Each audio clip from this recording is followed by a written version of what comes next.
Ja, vsekakor so vtisi zelo ugodni.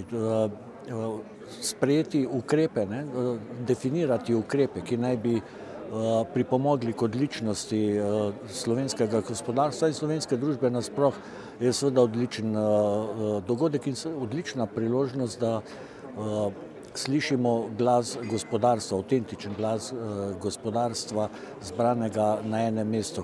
Seveda me ne preseneča, da je eden izmed poglavitnih ukrepov, ki so ga izglasovali gospodarstveniki danes, povečanje učinkovitosti javnega sektorja. Jaz to nekako kar pričakoval in me pravzaprav veseli, da gospodarstveniki čutijo javni sektor tudi na ta način. Torej, učinkovitejši javni sektor pomeni tudi učinkovitejše gospodarstvo v Sloveniji, da nismo na dveh bregovih, javni in realni sektor, da smo seveda zelo povezani, da tu je simbioza in učinkovitost enih in drugih potem pelje k temu cilju, ki si ga zastavljamo vsi skupaj za tam nekje okrog leta 2025 in seveda bi bili zelo veseli, če bi ga dosegli še prej. To pa je 2000 evrov povprečna bruto plača in 60 tisoč evrov dodane vrednosti so res